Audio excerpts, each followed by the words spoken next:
स्वागत है आप सभी लोगों का मेरे चैनल साइंस और टेक्नोलॉजी में। मैं अनुपम विपुल आप सभी लोगों का स्वागत करता हूं आज के शो रॉकेट मंडे में। आज हम लोग बात करेंगे नासा ब्यूरोक्रेसी के बारे में। तो आइए समझते हैं। तो ये समझिए ब्यूरोक्रेसी के बारे में बार-बार सुनते होंगे और कई बार ये कहा जाता है कि इसके कारण से प्रोजेक्ट फेल होता है, इसके कारण से बर्बादी होती है और ये हर देश के साथ है। ये चाहे वो इसरो ही हो, चाहे वो जैक्सा ही क्यों ना हो। तो बात है कि ये है क्या? इसको आज अच्छे से समझने की कोशिश करते हैं। बिगेस्ट इश्यू जिसे कहा जाता है, तो इसमें है क्या? तो ब्यूरोक्रेसी का फंडामेंटल डेफिनिशन होता है कि पावर जो है यानी कि कोई भी डिसीजन लेने की औकात या डिसीजन लेने का अथॉरिटी स्टेट ऑफिशियल्स के पास है। अब स्टेट ऑफिशियल्स के पास सबसे बड़ा बात ये होता है कि वो इलेक्टेड नहीं होते हैं। वो पोस्ट पे पहुँचते हैं मतलब काम करके के कुछ भी करके पहुँच रहे हैं। तो बात होता है कि पब्लिक का जो डिज़ायर है, पब्लिक के पास जो पावर है कि आप इलेक्शन से डिसाइड करो देश का फेट, उसका कोई मतलब नहीं रह जाता क्योंकि ये इलेक्टेड रिप्रेजेंटेटिव से ये मतलब समझिए इलेक्टेड रिप्रेजेंटेटिव क्लेम कर दे, लेकिन ये ब्यूरोक्रेसी उसको फँसा सकता है कि मतलब प्रेसिडेंट चाहता है ये कर दो, आप बोलोगे ठीक है सर हम उसका पेपर वर्क स्टार्ट करते हैं। हाँ भैया पेपर वर्क 4 साल में होगा और आप तब तक निकल जाइएगा। या प्राइम मिनिस्टर है, ये कीजिएगा, हाँ सर आप गोल-गोल घूमिए हम निकाल देते हैं इसको। तो ये समझिए ब्यूरोक्रेसी के पास बहुत ज़्यादा पावर होता है। तो फिर आप सोचोगे कि ऐसा हमारे कॉन्स्टिट्यूशन जितने भी ढंग के डेमोक्रेसी है उसके कॉन्स्टिट्यूशन में ये ब्यूरोक्रेसी का ऑप्शन क्यों है? बात ये समझिए कि ब्यूरोक्रेसी का एक फ़ायदा बहुत होता है, अगर आपको लंबा काम करना है, जो कि एक देश को चलाने के लिए लंबा काम करना पड़ता है।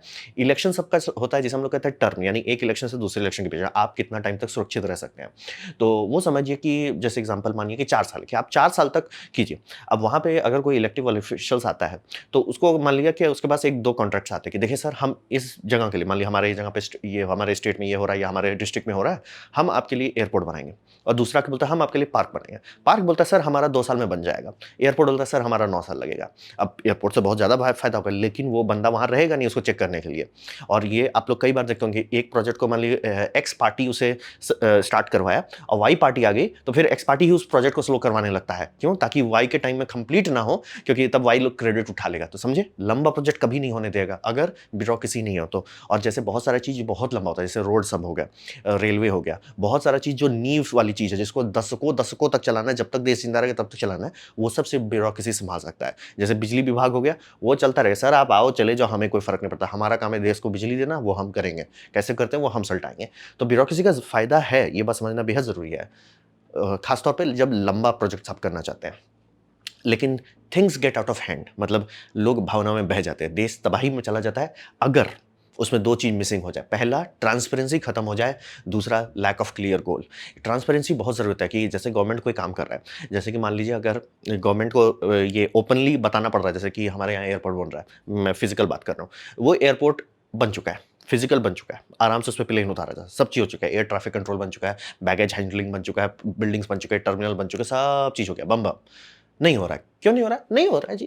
क्यों नहीं हो रहा है? बताइए ना सर कि क्यों नहीं हो रहा है? क्या गड़बड़ क्या है? तो पहले तो एक बार समझिए गड़बड़ हो गया कि भैया यहाँ अप्रोच रोड नहीं था। पब्लिक इतना गुस्सा आ गई कि खुद से लोग पैसा डोनेट कर के ज़मीन खोद के रोड बना डाले। ये हो चुका है। ताकि वो अब अच्छा ये बहाना तो हम सॉल्व कर दिए, अब बताइए। तो ट्रांसपेरेंसी समझ लिया इसीलिए बहुत ज़रूरी है कि जब भी लोग बोलते हैं ना पारदर्शिता बहुत ज़रूरी है, कारण वही है कि ट्रांसपेरेंट रहेंगे, आप ब्रेक लगा लोगे ब्यूरोक्रेसी पे कि भैया का किस लिए का आप टाइम खा रहे हो? तो ब्यूरोक्रेसी के लिए सबसे ब्रेक उसका है ट्रांसपेरेंसी। दूसरा, ब्यूरोक्रेसी से काम करवाने के लिए आपको क्लियर गोल देना होगा। अगर क्लियर गोल देंगे तो ही वो अकाउंटेबल होंगे। अगर आप क्लियर गोल नहीं देते, जैसे कि मान लिया आप देश में आप ऊपर पहुँच जाते हैं, ठीक है? आप इलेक्ट करके पहुँचते हैं या आप किसी तरह से काम करते-करते पहुँच जाते हैं और आप हवा महल वाला गोल देते हैं। जैसे कि हम चाहते हैं इंडिया का कार्बन फुटप्रिंट कम किया जाए। कुछ नहीं होने वाला उससे क्योंकि ये हवा महल गोल है। लेकिन वहीं पे आप बोलते हैं, हम चाहते हैं कि इंडिया में जितने टू व्हीलर्स हैं सबको इलेक्ट्रिक टू व्हीलर में बदल दिया, पटाख से हो जाएगा। क्लियर कट गोल होता है, हौच-पौच, वेग, हुला-लला, झिंगा-लला में बदल जाता है, कुछ नहीं होता। तो ये समझना ज़रूरी है कि आपको कोई भी ब्यूरोक्रेसी को सँभालना है, ट्रांसपेरेंसी देनी होगी और क्लियर गोल देना होगा। आप गोल क्लियर दीजिए, ब्यूरोक्रेसी का बेस्ट फ़ायदा मिलेगा। क्लियर गोल नहीं देंगे, वो गोल-गोल घूमता रह जाएगा। और यहाँ पे सबसे डरावना बात, जो सबसे खतरनाक है, इसीलिए इसे बिगेस्ट इश्यू कहा जाता है कि जब बैड ब्यूरोक्रेसी हो जाती है ना, मतलब कि सड़ गया है ब्यूरोक्रेसी, तो वो टाइम और पैसा दोनों बर्बाद कर जो कि वापस नहीं आता। और यहाँ पे समझिए ये बिना करप्शन के होता है, यानी कि आप किसी को भी जेल में नहीं भेज सकते, किसी को भी नहीं कर सकते। ये समझिए, यानी पे यहाँ पे कोई ब्लेम करने वाला नहीं होगा, लेकिन पूरा देश का पैसा और टाइम बर्बाद हो जाएगा। ये सबसे खतरनाक इसका स्टेट होता है। मतलब सोचिए कि नासा इतना सीरियस है इसके मामले में, नासा के मतलब यूएस के आधे से ज़्यादा ऑर्गेनाइजेशन इतना सीरियस है इसके मामले में कि सब में है ऑफिस ऑफ इंस्पेक्टर जनरल रखा जाता है। जैसे ये नासा वाला मैं बैच दिखा रहा हूँ, यह है क्रिमिनल इन्वेस्टिगेशन स्पेशल एजेंट। तो समझ लीजिए इस तरह के लोग रहते हैं जिनका काम होता है कि जा जाकर डबल चेक करते रहो कि भैया कुछ ज़्यादा तो नहीं, मतलब ट्रांसपेरेंसी वाला काम, अकाउंटेबिलिटी वाला काम, वो सब देखते हैं कि सर आपने बोल तो दिया था इतने में होगा, क्यों इतना टाइम खा रहा है। तो हिसाब वही समझिए कि बैड ब्यूरोक्रेसी बर्बाद कर देगा। और ये लोग भी कुछ कर नहीं पाएंगे, भले पकड़ लेंगे कि आप बैड ब्यूरोक्रेसी कर रहे हो, लेकिन सोल्यूशन नहीं दे पाएंगे, क्योंकि बोले ना किसी का फॉल्ट नहीं होगा, आप करोगे क्या। तो वही समझिए। तो ये जब बैड ब्यूरोक्रेसी होती है तो ऑलमोस्ट अनफिक्सेबल हो जाता है, यानी कि अब इसका कुछ नहीं किया जा सकता। नासा बहुत बड़ा ब्यूरोक्रेसी है, और जब उसके अच्छे दिन थे तो बम बम अच्छे दिन थे। ग्रेट डेज जो इनका था वो बहुत अच्छा था, वो था अपोलो प्रोजेक्ट। और अपोलो प्रोजेक्ट के बारे में आपको ये समझना पड़ेगा, जिस टाइम इन्होंने बोला, बात था कि यूएसए की फटी पड़ी थी, क्योंकि सोवियत यूनियन बहुत आगे चल रहा था। मतलब वो आईसीबीएम लिया, उसे अपग्रेड किया, उसे स्पेस ऑर्बिटल क्लास रॉकेट में बदल दिया, और वो ऑर्बिट जाने लगे। इनके रॉकेट लॉन्च पैड में फट रहे थे और वो ऑर्बिट जा रहे हैं। और उनका था प्लान्स बनते गए कि हम ऑर्बिट पे इंसान ले जाएंगे, हम जानवर ले जाएंगे। मतलब वो बहुत आगे चल रहे थे, थोड़ा आगे नहीं, बहुत आगे। और ये जैसे आप कहेंगे हर फील्ड में होता है कि अगर आपको आगे बढ़ना है तो आपका कंपटीशन अच्छा होना चाहिए, नहीं कंपटीशन है तो आप गोल गोल घूमिएगा। तो इनका वही था, कंपटीशन था। लेकिन अब इनके पास था बॉल्स, तो इन्होंने देश के सामने एक क्लियर गोल रखा, man on the moon before this decade is out. ये समझिए बहुत बड़ी बात है कि ये इतने बड़े सपने देखने से सबकी फट जाती है, और ये बोले कि हम कर देंगे। और हमारे पास कुछ नहीं है, हमारे पास एक भी रॉकेट नहीं है जो सोवियत यूनियन का करंट रॉकेट के आसपास आया है, लेकिन हम ये करेंगे। बड़े सपने देखिए, बम बम देखा, man on the moon before this decade is out. तो ये बहुत सीरियस होता है। अब इसमें क्या मिला, इसमें देश को मिला क्लियर गोल, क्या करना है। हमका ई फोटो चाहिए, कैसे चाहिए आई डोंट केयर, हमका ई फोटो चाहिए, क्लियर गोल सबसे पहले। दूसरा deadline, before this decade is out, timeline दे दिया गया ताकि अकाउंटेबिलिटी रहे। दूसरा ड्राइव, ड्राइव इनका समझिए एक तो ऐसे गिफ्ट के तौर पे मिला क्योंकि इनका असैसिनेशन हुआ, और सोवियत यूनियन जेन्युइनली बहुत पावरफुल बना। मतलब जब तक ये प्रोजेक्ट स्टार्ट हुआ वो मैंड मिशन करने आ गए। तो मतलब एक नेशनल प्राइड का भी बात हो गया और नेशनल फियर का भी बात हो गया। तो एकदम पूरा देश जुट गया कि नहीं भैया हमें इसको करना है, फुल स्पीड से करना है। और ये बेसिकली इसे कहा जाता है कि धरती आसमान एक कर देंगे, वो किए, basically moved heaven and earth, तब जाके वो सक्सेसफुल मिशन कर पाए। नो लॉस ऑफ लाइफ, मतलब रॉकेट के ऊपर किसी इंसान का जान नहीं गया, जबकि एक्सीडेंट हो गया अपोलो 13 में, फिर भी कोई लॉस ऑफ लाइफ नहीं हुआ। मतलब सिर्फ पहले अपोलो वाले ट्रेनिंग लोग गए थे, क्योंकि धरती, मतलब जब धरती में उसकी टेस्टिंग की जा रही थी, ऑक्सीजन 100% था और इलेक्ट्रिकल फॉल्ट से आग लग गया। तो ये समझिए लॉस ऑफ लाइफ हुआ है, लेकिन प्रोजेक्ट में लॉस ऑफ लाइफ हुआ है, लेकिन कभी अंतरिक्ष में लॉस ऑफ लाइफ नहीं हुआ है।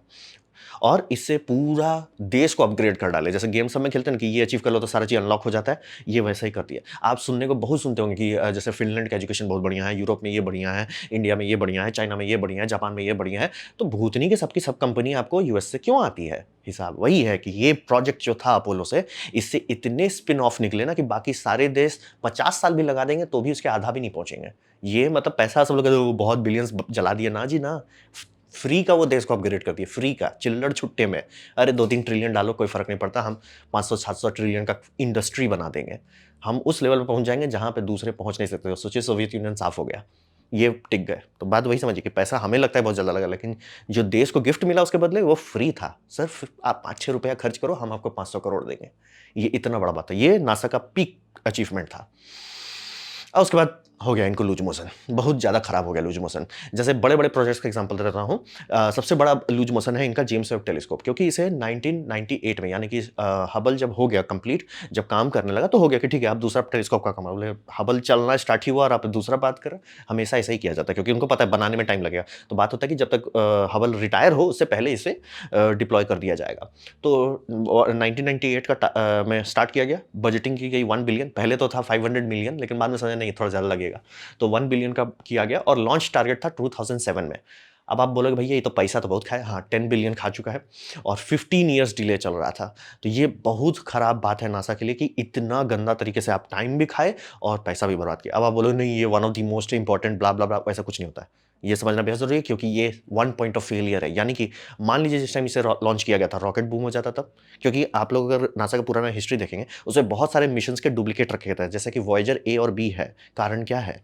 कारण वही है कि कभी रॉकेट बूम हो सकता है, या तो कोई स्पेस एनोमली से स्वाहा कर सकता है। एग्जाम्पल के तौर पर कोई डस्ट पार्टिकल भिड़ सकता है, और ये इसके साथ ऑलमोस्ट हो गया। कि हो गया क्या, हो चुका है। जिस टाइम आप लोग वीडियो देखे, एक मिरर पैनल पे, मतलब ये वाले मिरर पैनल पे डस्ट पार्टिकल आके छेद कर दिया। अब थैंकफुली वो बहुत छोटा था, तो सिर्फ मतलब लॉस ऑफ क्वालिटी बहुत कम है। लेकिन मान लीजिए वो थोड़ा सा बड़ा होता, वो डस्ट पार्टिकल्स की बात करें, बहुत छोटी डस्ट पार्टिकल की, अगर बड़ा होता तो मतलब ये पूरा का पूरा ऑब्जर्वेटरी उड़ा सकता है। ये होता है इसीलिए कंट्री अगर काम कर रही है तो मल्टीपल ऑप्शंस रखे जाते हैं। आप 10 बिलियन और 15 साल बिहाइंड शेड्यूल आप एक चीज के पीछे नहीं डाल सकते वो, क्योंकि ये भगवान भरोसे हो जाएगा कि भैया अगर गलती से इसको कुछ हुआ, हम साफ साफ हैं, तो ये नहीं सही है, एक्सेप्टेबल नहीं है। भले आप कह लो कि ये वो है, नहीं, ये एक्सेप्टेबल नहीं। और प्लस इसके चलते बहुत सारे मतलब प्रोजेक्ट्स को हटा दिया गया था, क्योंकि ये इतना पैसा खा रहा था। बहुत सारे छोटे छोटे प्रोजेक्ट्स को कैंसिल करना पड़ गया। फिर ये तो हो गया इधर, और हम बात करते हैं दूसरा, जो ये तो भगवान भरोसे चल गया। दूसरा जो भगवान भरोसे जा रहा है वो है स्पेस लॉन्च सिस्टम। ये तो जस्ट भगवान लॉल हो गया है। ये कितना लॉल हो गया? अब बात है कि इसे नासा ने सेल किया था कांग्रेस को कि ये बहुत सस्ता होगा। क्यों सस्ता होगा? क्योंकि हम वही पार्ट इस्तेमाल करेंगे जो स्पेस शटल में बना चुके हैं, यूज कर चुके हैं। सब चीज बल्ले बल्ले रहेगा, मतलब फ्यूल टैंक वही, इंजन वही, हमारा जो बूस्टर है वही रहेगा, बस 4 सेगमेंट की जगह 5 सेगमेंट होगा। लेकिन आप बोले वो तो ज़्यादा मुश्किल होना नहीं चाहिए, जब सेगमेंट में आपने बनाया है तो वो तो हो जाना चाहिए। तो हिसाब वही है कि ये सेल किया गया, और इसमें पार्ट्स 2 प्रोजेक्ट से निकाले गए।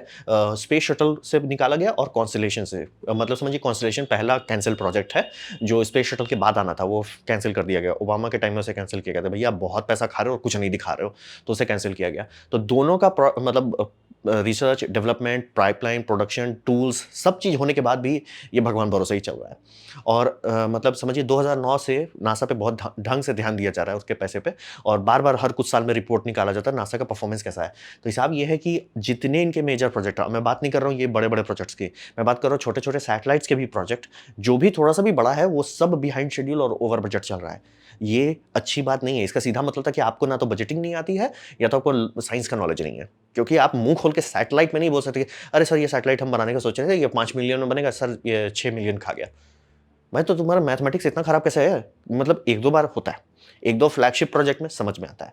लाइफ जिसमें लाइन में है, जैसे कि मान लीजिए आईएसएस है, ठीक है, समझ में आता है। सैटेलाइट जैसा चीज में आपका बिल नहीं भाड़ना चाहिए। तो वही हिसाब है कि हिस्ट्री इनका बद से बदतर होते जा रहा है। हर प्रोजेक्ट इनका 30% टू 40% ओवर बजट और बिहाइंड शेड्यूल चल रहा है। ऐसा लॉन्ग टर्म नहीं है, मतलब ले डूबेगा देश को। और यहाँ पे मैं एक और टर्म बताऊंगा जो नासा को और बुरा कर देता है, जिप कोड कॉन्ट्रैक्टिंग। ये मैंने स्कॉट मैनली से उठाया, नीचे वीडियो दे दिया है। तो हिसाब ये समझिए कि नासा कुछ भी करने टाइम ना, चूंकि पॉलिटिक्स से कुछ ज़्यादा बंध गया है, तो बहुत ज़्यादा कंपनी को इन्वॉल्व कर देता है।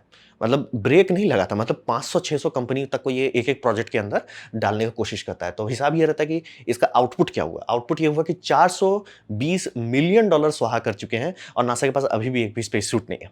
420 मिलियन खा गए सर, खा के पचा गए। क्या है सूट उसके बदले? ना जी ना, सूट तो हमारा रेडी ही नहीं हुआ। तो अभी आप जो सुने होंगे कि स्पेस सूट का कॉन्ट्रैक्ट दिया जा रहा है, कारण वही था कि 420 मिलियन खा गए, और उनका टारगेट आ रहा था कि 1-2 बिलियन खाएंगे, और तो शायद बिहाइंड शेड्यूल आप डिलीवर कर पाएंगे। तो हिसाब वही हुआ कि भैया आप इसे कमर्शियल कर दो। तो एग्जाम्पल देते हैं, XEMU यानी कि ये जो नेक्स्ट जनरेशन सूट बनाना था, इसमें 27 कॉन्ट्रैक्टर्स हैं ये सूट के लिए। रॉकेट की बात नहीं कर रहा हूँ, सूट के लिए। मतलब वर्स्ट एग्जांपल समझिए कि इनका जूता बनाने के लिए फाइनल फ्रंटियर एक कंपनी है, और डेविड क्लार्क करके, मतलब जूता बनाने का काम ये एक कंपनी को नहीं दे रहे हैं। मतलब ये और अभी सोचिए कि जब कमर्शियल में कर रहा है भैया एक कंपनी होता है, क्या वो कमर्शियल कंपनी अपने अंदर सब कंपनी रखेगा? ऑब्वियसली रखेगा, लेकिन वो उसका समस्या हो जाएगा, वो अपना मैनेज कर लेगा। यहाँ पे इतने सारे, मतलब कॉलन है आपका, एरोनॉनिक्स है, एयरलॉक कंपनी है, यूनिवर्सिटी ऑफ डेलवेयर है, बहुत भगवान जाने सब कितने सारे और कंपनी है। तो ये सब मिलके इसको हौच पौच कर दिया। और सोचिए 420 मिलियन खत्म हो चुका है और कुछ नहीं है इनके पास दिखाने को। तो यही है मेन, जिसे कहते हैं जिप कोड। मतलब सबको बुला लो, सबको बस सबको कर लो, सबको हौच पौच कर दो, कुछ नहीं होता उससे। मतलब यही है, ऑफिस ऑफ इंस्पेक्टर जनरल जितनी बार भी एनालिसिस मारते बोलते भैया आपको, आपसे कुछ नहीं होने वाला, आप प्रोजेक्ट बंद करो। और ये तो मैंने बताया कि स्पेस सूट क्यों कैंसिल किया गया। और ये समझिए एसएलएस के बारे में जब बनाया जा रहा है, तो एसएलएस के लिए लॉन्च टावर है। ये लॉन्च टावर क्रॉलर के ऊपर रखा जाएगा, ये भी इनसे नहीं बन पा रहा नासा से। बात है कि ये पहला जो बनाया गया था, ये था कॉन्स्टलेशन प्रोजेक्ट का। कॉन्स्टलेशन प्रोजेक्ट का रॉकेट का वजन बहुत कम था, तो ये उसके हिसाब से बनाया गया था। अब इसे जबरदस्ती का अपग्रेड कर रहे हो एसएलएस के लिए, नहीं कर पा रहे, इसीलिए ये जाम हो रहा है, फेल हो रहा है। जो आप लोग सुनते हो ग्रीन रन में स्क्रब करना पड़ रहा है, ये काम नहीं कर रहा है ठीक से, कारण यही है, ये बनाया ही नहीं गया था उसके लिए। तो और रहा बात की नासा इसको प्यार से ये भी नहीं कर रहा, ठीक है ना, हमने बनाया था, नहीं यूज रहा, फेंको इसको, फ्रेश न्यू क्लियर कट बनाओ, नहीं वो नहीं करेंगे, हम कचरा ही बनाएंगे। ये लटक गया। और बात था कि एसएलएस का ब्लॉक 1 है, ब्लॉक 2 है, तो बी ए और बी समझ लीजिए, तो ब्लॉक बी जो है वो थोड़ा बड़ा है, तो ये इसका पूरा फेंकना पड़ेगा तब जाके बड़ा वाला बना पाएंगे। और बड़ा वाले का कॉन्ट्रैक्टिंग स्टार्ट कर दिया गया नासा, मतलब हेड ऑफ शेड्यूल चलता रहता है, प्लानिंग तो हमेशा आगे ही करनी होती है ना, वो कर रहे हैं, उसमें पैसा खपत हो चुका है और 1 इंच भी स्टील नहीं डाला गया, क्योंकि नासा को खुद ही नहीं पता था कि कितना बड़ा उसका फाइनल साइज होगा। गोल गोल घूम रहा है, गोल गोल गोल गोल घूम रहा है, मतलब समझ लीजिए एसएलएस अब भगवान भरोसे ही है कि शायद ही वो कभी इंसान ले जा सके। तो ये जिप कोड कॉन्ट्रैक्टिंग लेट होता है, और ये जिस कंपनी को दिया जाए वो कंपनी सीधा ट्रोल मार देती है, सीधा ट्रोल मार दे रही है कि मतलब नासा के पास कॉन्ट्रैक्टिंग का टूल्स है, वो टूल में रहता है कि आपसे चेक करेंगे सर आपका डेडलाइन अचीव हो रहा है कि नहीं, आपके माइलस्टोन अचीव हो रहे हैं कि नहीं, आपको क्या दिक्कत है, कहाँ नासा आपको हेल्प कर सकता है सुधारने के लिए, क्योंकि नासा का ही नुकसान होगा अगर आप फेल हो जाओगे तो। आप भले कहोगे आप पैसा लेके निकल लिया, आपका कुछ नहीं बिगड़ा, लेकिन नासा का तो बहुत नुकसान हो। तो नासा का है कि हम आपको मदद करेंगे अगर आप हमें प्रॉब्लम बताते हो। तो नासा का ये था कि भैया अगर आप फेल करते जाते हो तो हम पैसा आपको नहीं देंगे।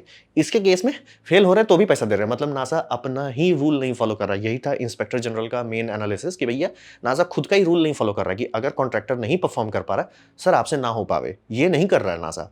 मतलब खुद का उन्होंने रूल बनाया कमर्शियल कॉन्ट्रैक्ट के लिए और उसी में लॉल मार गए वो कि नहीं नहीं दे देते हैं पैसा, इसलिए क्यों खुद भी डूबोगे देश भी ले डूबोगे। तो हिसाब वही समझिए, जिप कोड कॉन्ट्रैक्टिंग यानी जरूरत से ज्यादा पार्टनर को पहुंच लेना एक जगह पे ले डूबता है, इसीलिए स्पेसएक्स इतना सक्सेसफुल है। ये इतने की जगह पे स्पेसएक्स हम हैं, हम सब चीज बनाएंगे, दिक्कत होगा ना हम सीखेंगे समझेंगे आगे बढ़ेंगे।